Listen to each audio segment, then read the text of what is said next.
This session is going to be all about the economic of payments, both chargebacks and check imaging. We have two presenters today.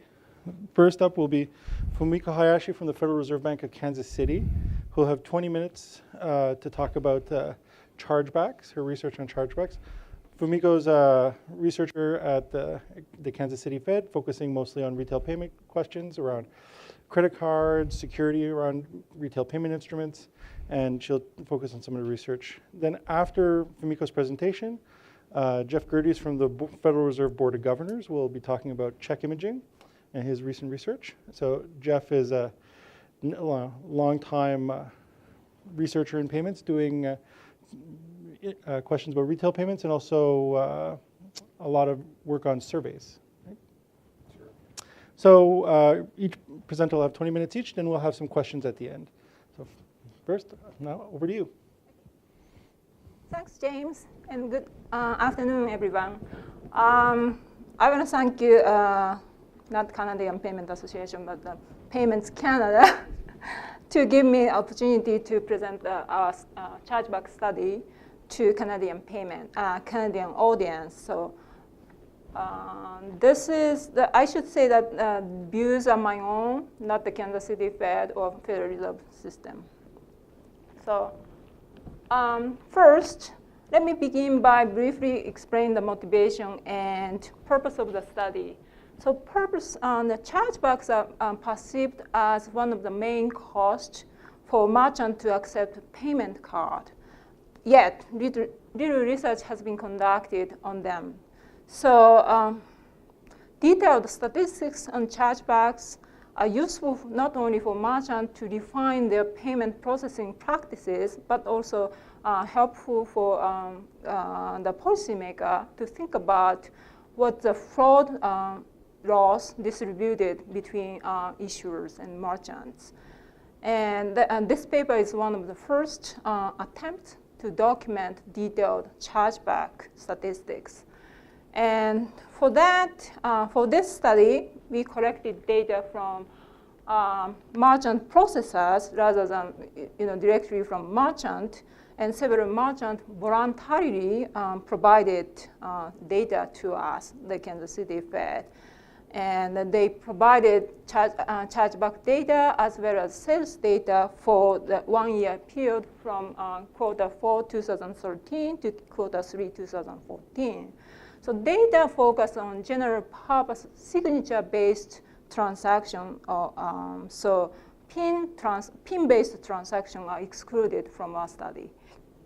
I'm sorry. And then the transactions are limited to US domestic transactions only, and participants in processors altogether processed a little bit more than 20% of all signature-based purchase transactions in the US in the 2014. So the total value of signature-based transaction in 2014 in US was about $4 trillion or so. Chargeback data are divided by card network, by transaction channel, like card present transactions or e-commerce, or other e-commerce like mail order, telephone orders, and also divided by reason code category, like the chargeback is due to fraud or non-receipt goods and services, cancellations, product qualities, processing errors, authorization issues, those type of different categories. And sales data are just divided by card network and then transaction channel, CP, or the e-commerce or other CMP. So we asked the processors to provide these chargeback data and sales data for all of the merchants.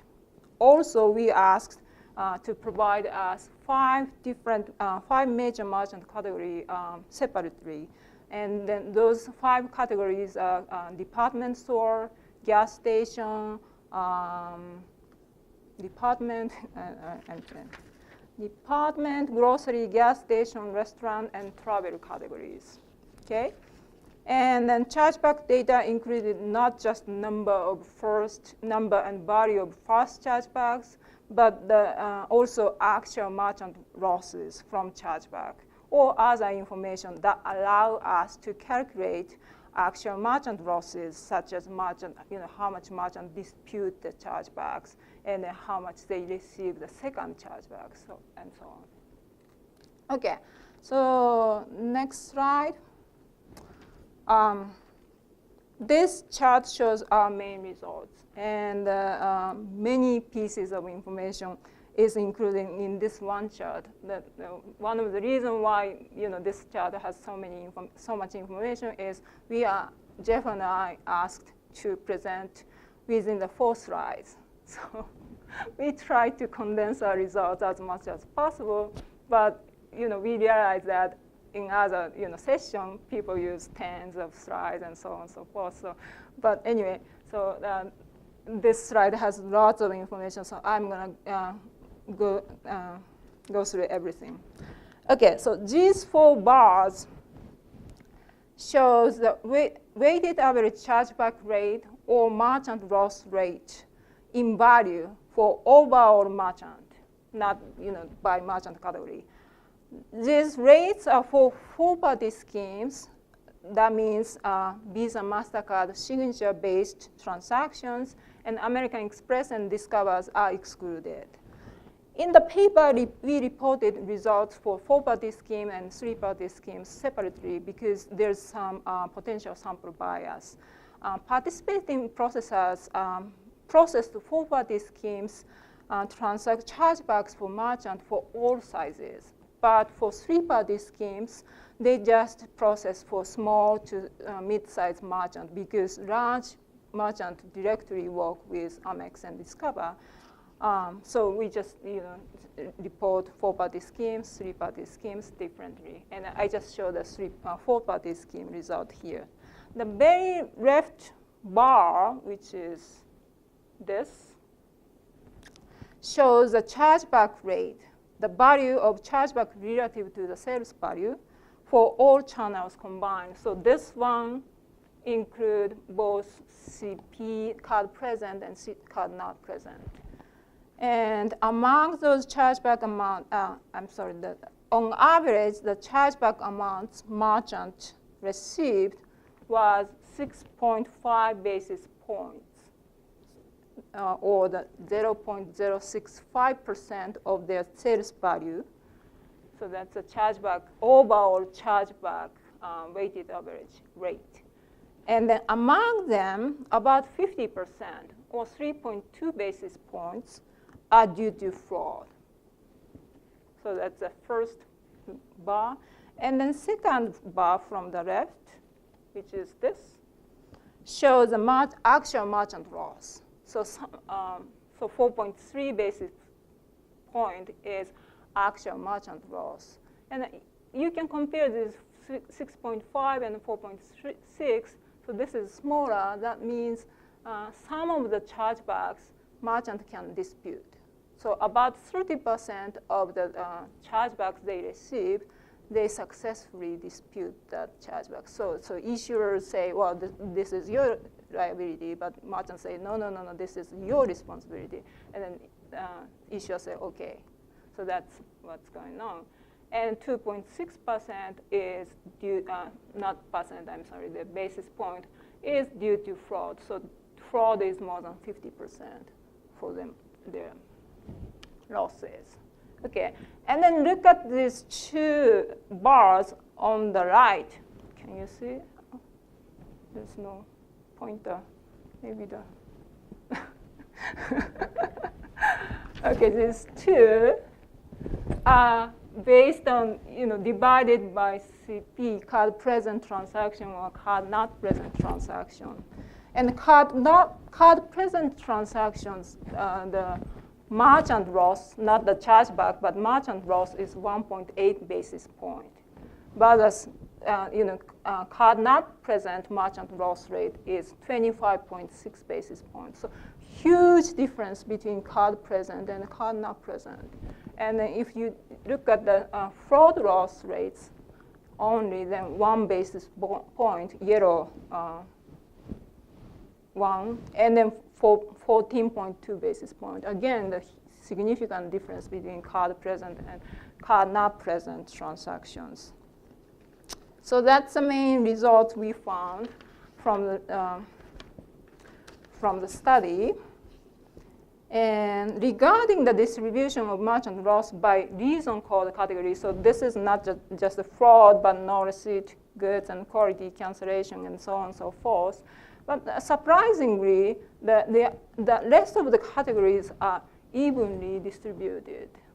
So 50% is due to fraud. The rest of the 50% are divided across these categories, except for this non-receipt information. So non-receipt information is mainly used by three-party schemes, networks. So four-party schemes, we don't see this reason very often. So 1, 2, 3, 4, 5. So 5 categories share 50%, so almost 10% for each category. So that's what we found from the overall merchant. Okay, and the next one shows the merchant loss rates by merchant category. So who is a winner? Grocery store has the lowest merchant loss rate, 1.3 basis point. Petrol or gas station, restaurant, they are tied, 1.9 basis point loss. And then department store, a little bit higher, 4.6 basis point. And then travel industry has much higher, not fraud, the overall merchant fraud from chargebacks. And the number one reasons for the chargeback is, again, fraud. And grocery store, about 50% are due to fraud. But department or petrol, a little bit higher than that, like 70% are due to fraud. And restaurant, I forgot, but the restaurant might be similar to grocery stores. And the travel industry, almost 40% are due to fraud. So by different merchant categories, the distribution of chargeback reasons are different. And then second highest reason category also varies by merchant category. And authorization issue is the second highest for department store, gas station, and travel industry. But processing error is the second highest for the restaurant. And product quality is the second highest for grocery store. A little bit surprising because grocery store, if the product is wrong, you can exchange or So anyway, that's what we found. The variation of merchant loss rate across different merchant categories can be at least partially explained by how their sales are distributed between card present versus card not present transaction. And the department store, if we limit to card present transactions only, then department stores' merchant loss rate are almost not identical, comparable to gas station and restaurant. But if we limit to card not present transactions, then the merchant loss rate of restaurant and travel industry are closer to 300 basis points, which is 3% of the sales transaction, which is huge. And we heard some supporting stories, such as from pizza delivery chain. They actually experienced really high chargeback rates. But we also had counterexample from the airline company. They say, well, our fraud rates or our chargeback rates are not so high. So we need to dig into more detail, or we need to do more research later. So conclusion. We found U.S. merchant losses from chargebacks were about 5 basis points in terms of the sales value, and then their loss rates were significantly higher for CNP, which is 25 basis points, than for CP, which is 2 basis points. And about 50% of their losses are due to fraud, and and our results may not be, so we compare our results with other external studies, and then there's not much data or statistics available, so we cannot really compare our results. But one exception is Board of Governors has some information about the distribution of merchant fraud loss rates from signature debit card. So we compare that result with ours, and not exactly the same rates, but our results are really comparable to their data. So we think overall our data capture, provide a good picture about what's going on, the chargebacks and fraud and so on and so forth. But this study just measured, quantify the chargebacks. For merchant, chargeback, losses from chargeback is just one part of their cost. They spend more money on, prevention, detection, and resolution of chargebacks or fraud. So we want to capture that as well. So this study cannot do that. So, further study is necessary. Also, the security is really important. So they spend lots of money to, keep their data secure, so that they have, other costs to accept payment card. Of course, interchange fee is big cost for them. So we are interested in doing comprehensive, cost study for retailers, like Bank of Canada conducted comprehensive cost study, not just retailers, but also financial institutions and Bank of Canada itself, and then the Mint and so on and so forth. But Federal Reserve or Federal Reserve of Kansas City doesn't have enough resource to do so. So if we need to do baby steps, then we want to do it from the most pressing issues first, and then going down to more less pressing issues. So for that, I want to ask you to participate in the live polling. Okay, which cost component concerns you the most? So, you already answered that? Wow, that's quick. Transaction processing cost. So I guess the interchange fee is the biggest concern for you. Okay, and then second one is fraud prevention and detection. Okay, chargebacks and change. Okay, so chargebacks are now tied to fraud prevention. Okay, data security is really low. Interesting. Okay, well, it's changing. So, yeah. But I think, people care about transaction processing cost. Yeah, I think, and then fraud prevention. Okay, that's helpful, right, Jeff? Yeah, is other displayed down there? Yeah, Or there's zero. it just never, No, nobody thought other nobody was other most did. important. Yeah, but this is really helpful, so we can focus on, All right, thank you so much. Yeah, that's conclude my presentation. So Now we'll hold off till questions till the end, and I'll turn it over to Jeff Gerdes, who's going to talk about check imaging. okay. You Let's have see if this 20 mic minutes. is on. Yep. I know it's here. Is it buried under my tie? Okay. Well, I'm going to sit down. I have, whoop. Is that me? Okay. I have my notes here on a Microsoft Surface. As Fumiko mentioned, we're kind of, we were restricted to 4 slides, and I think we took it to heart a little bit more than we should have. So I have the benefit of my my earlier presentation that this one's based on. That might remind me if I forget to talk about something.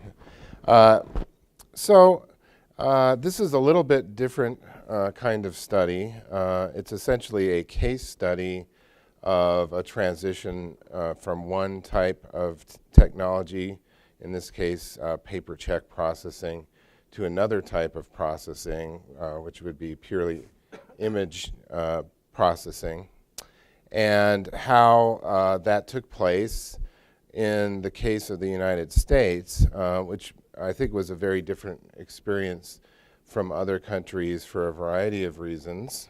And I think that's interesting in and of itself, but also could serve as an example of how technology, it helps bring up the different issues that come up when you're talking about innovations in payments and so forth. And in the last session that I was in, we were talking about the faster payments idea and talking about ubiquity. And I think the focus there is this typical point of view that there are often hold-up problems involved in moving from one type of technology to another when you have large network effects affecting the cost and people's willingness to move from one system to another. And that certainly was present in this case. So in the United States, as I said, it's kind of special. In many countries, in the US, we were thinking about these kinds of issues back in about 2000, and certainly prior, but it was starting to come to a head in about as the new millennium came in.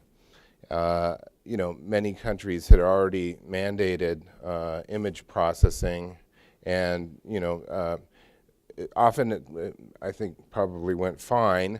Often it may have had a lot to do with the fact that many other countries have different powers of the central bank, or also because the structure of the financial system would have far fewer banks than we have in the United States. And as might have been mentioned, I think somebody does know how many banks there are precisely. I think it's my statistician, but it's going to be something. Back then, there was maybe 15,000 individual banks able to make a decision about whether or not to choose a method of processing for checks, and there were some banks that had their own internal reasons why they could save money by moving to an image processing system. And one major example was a bank with a large network of ATMs that accepted checks on deposit. And I think what may be different from what's going on in Canada is the idea that you can actually image a check now in an ATM, but there's an issue with paper processing and possibly conversion to image. And I know nothing about this, I just heard it mentioned. In the United States, what we call the Uniform Commercial Code and essentially state law required the presentation of the original paper to the paying bank in order for that bank to be expected to release funds, and they simply could require the physical delivery of that before doing it. So that meant no matter where this check was deposited, you had to get it from point A to point B, C, D, and E, and F, and get it all the way down the line. And you could imagine, from the perspective of some banks, they're thinking, well, there's electronics is around.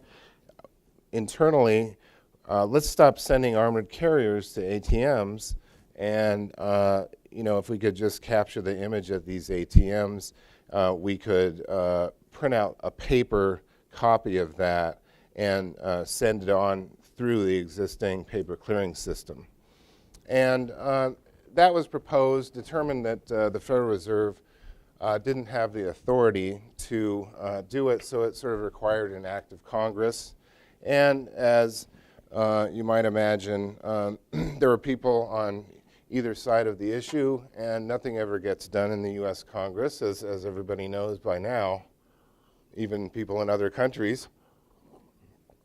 So it's a long story, but to make it short, the problem of getting this thing passed was solved by a couple of things. One was, from a technical standpoint, diligent folks were figuring out what might make things work, and this idea of the substitute check I mentioned that would work for one institution without requiring other institutions to convert seemed to be one way if you could get all the other issues hashed out. You know, how do you make sure it's not a duplicate of a check already sent through, et cetera.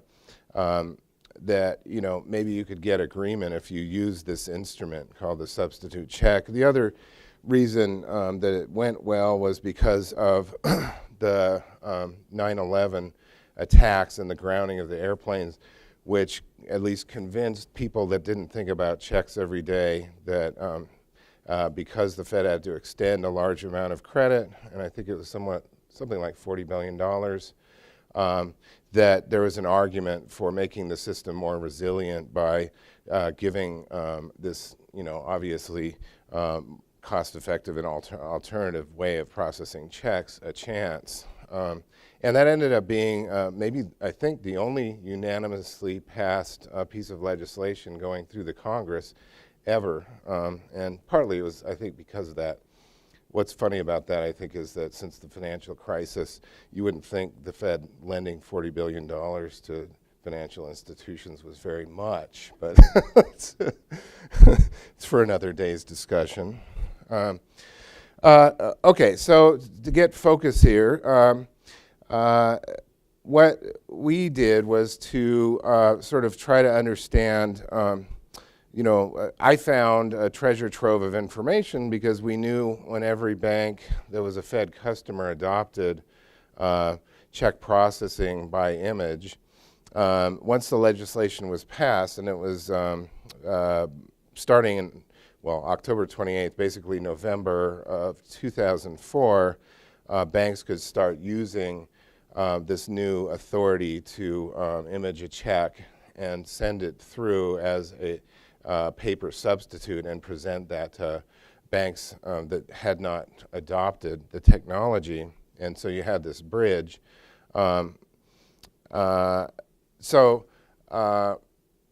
Once that started, I guess at that point, the Fed played a significant role in the sense that they, the Federal Reserve banks pledged to support the legislation and the new capability, and they set up operations around the country to be able to print out these substitute checks.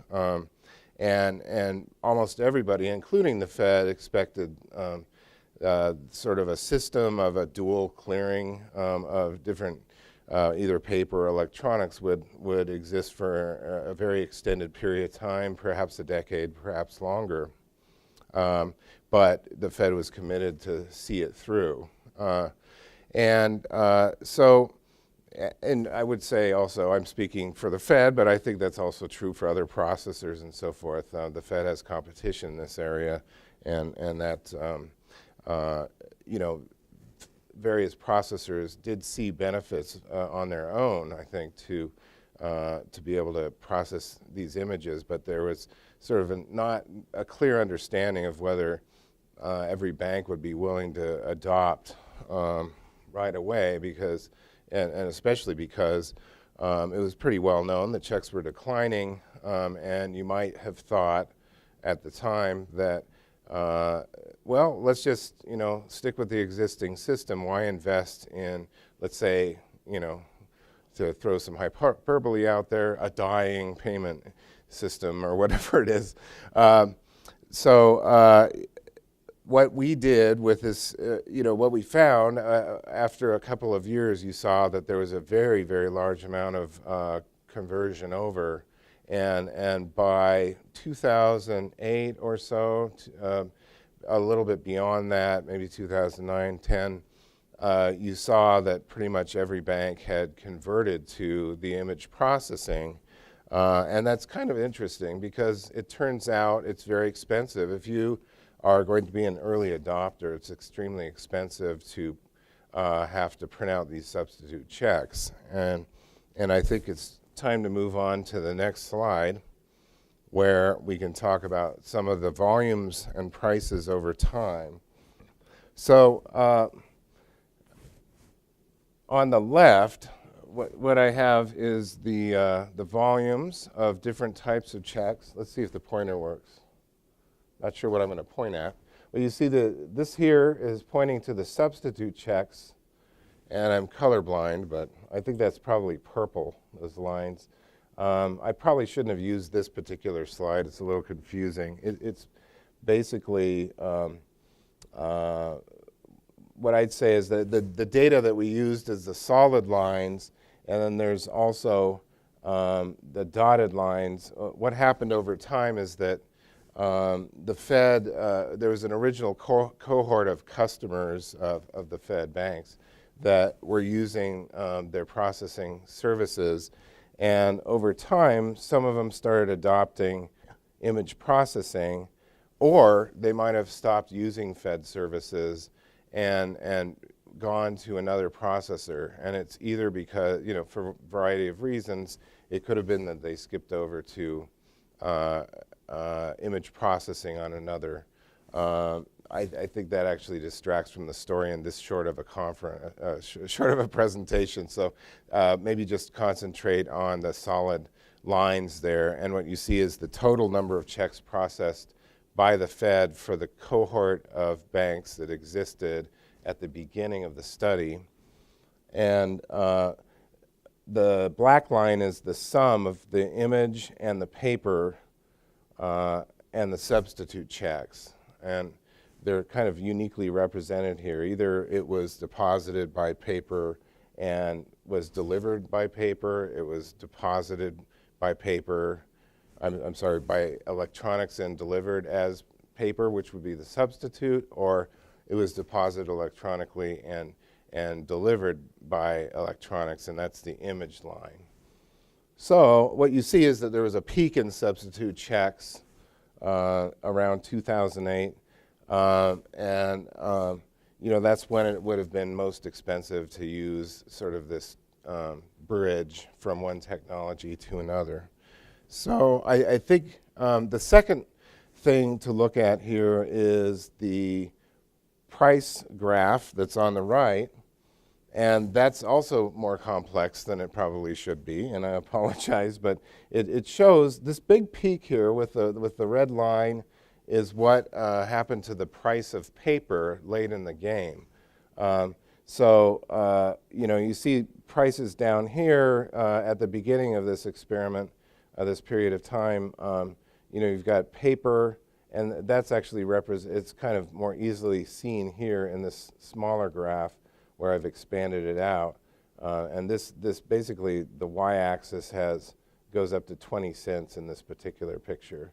So we started out with paper being cheaper than both electronic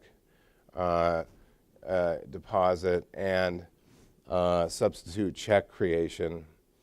And then later on, you see the crossover where the image price of delivering images is much cheaper, or starts to get cheaper around, I guess that date there, August 2005. And then there's another crossover line in June of 2008 where paper actually became more expensive. Now, I mean, essentially, these prices are driven by a lot of factors, but the bottom line is that they're set by the central processor, and they had they had a cost recovery requirement, but they also, that was for the service as a whole, and they could build in some incentive-based pricing into this as well.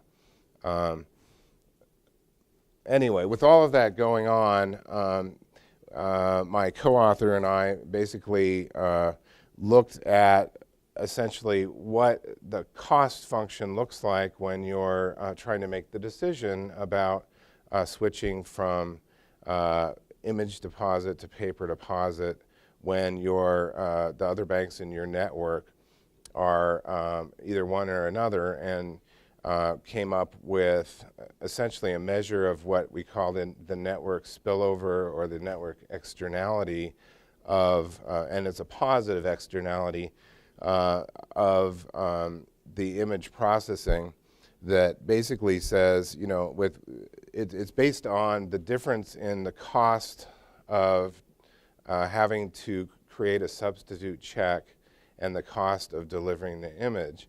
So the bigger that is, the more strength there is to the externality. What we essentially did was built up a study that defined a bank's network as the region that the bank is in. And that's based on an assumption that, and it's, well, actually based on the fact that most checks are cleared within a Fed region, and it's roughly 80% of checks. And you know, there's a lot of interesting anecdotes about why some banks might have been early adopters. Now, an example of why a bank would be,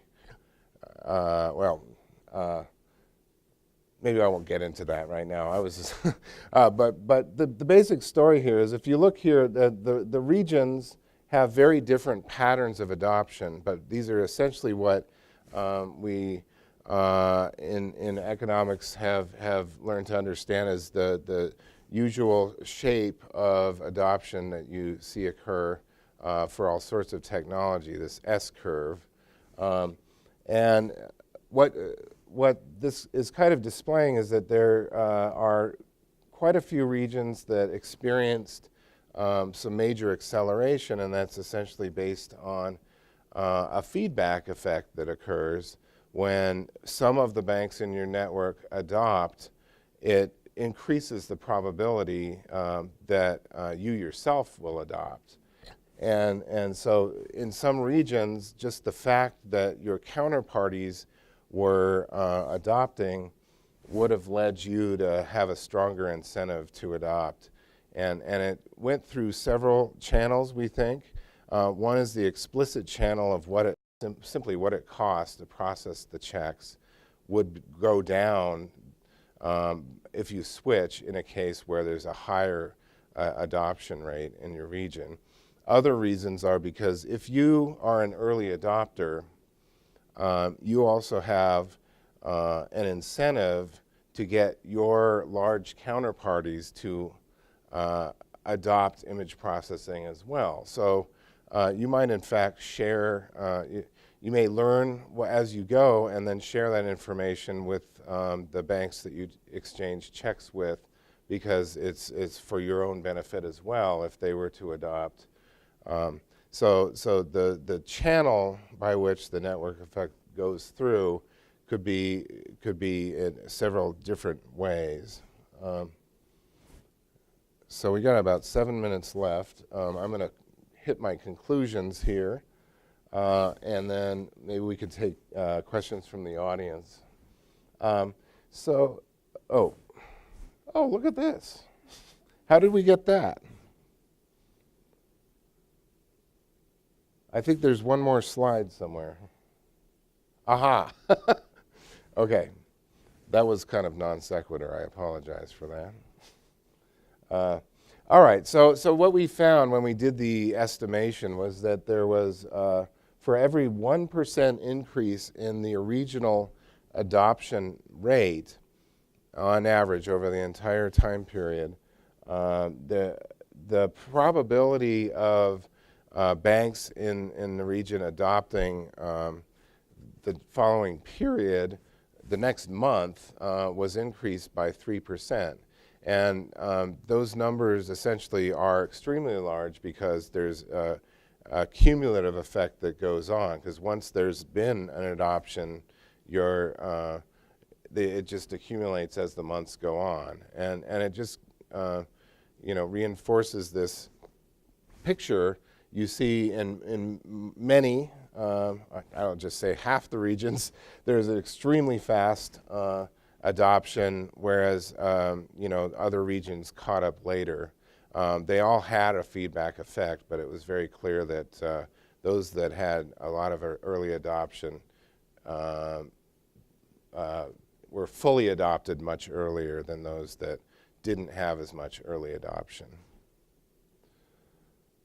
It also kind of gives us an example of a way to encourage technology adoption or moving to a more efficient or socially beneficial way of doing business by finding a way to create a bridge where the agents or the industry or the participants can adopt without making others worse off. And that at the same time, what you see is adoption can get encouraged later on when others learn from the experiences of the early adopters and can transition smoothly because of this bridge.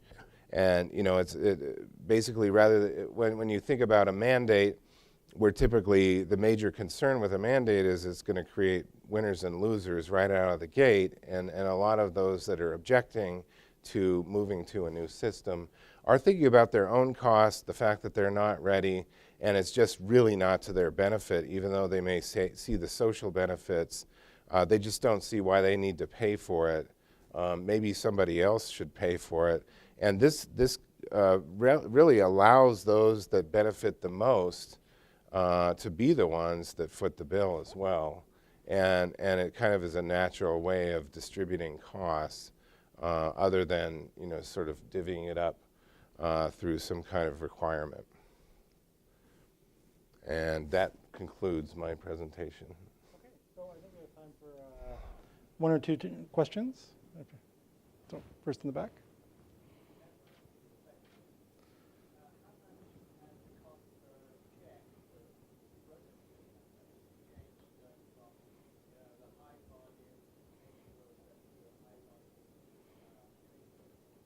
Well, yeah, so the question was relative to what paper processing was at, I guess, at its highest, or at speed or whatever.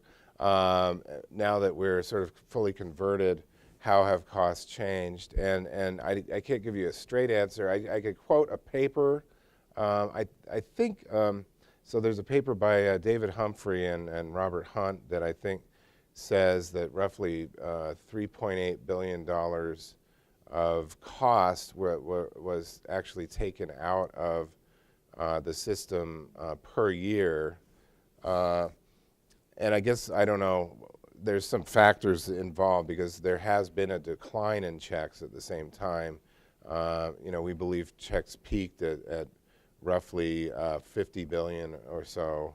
And now it's a lower number, which can contribute to, so you want to think of it on a per item basis anyway. I think that at best it might have been down to 2 to 4 cents to clear checks when things were going very well. And I'm not sure what the cost is right now for image. I think it's cheaper than that. Hey. Any more questions? So I have one question. So I like the idea, facilitating adoption. You can speed adoption up. You have this big network externalities. But my one question I had is, the fact that you had this fast adoption for image, did that affect the speed of decline of check usage? Do you think? Good question. Well, I mean, in a paper that I did with the same co-author, we argued that the image processing made checks a higher quality product. So it's not clear. It may have actually stymied the decline or slowed it down. Now checks are more useful in the sense that if I get one, I don't actually have to go to my bank. I can scan it with my phone and deposit it, so it's very convenient. And earlier somebody gave an example of using checks to move money between accounts. I don't think it did, and actually that was an expectation of people early on as well. Not only did they believe that the transition would take forever, but they also figured it was going to convince the industry and users that there was no sense in hanging on to the paper check. But I think what we found is that the use case is still there, and it's very easy to come up with ways that using a check is more convenient than using other methods of payment. I think, you know, things change over time. It doesn't have to be that way forever, but that's certainly been the case in our experience. Excellent. Oh, one more question.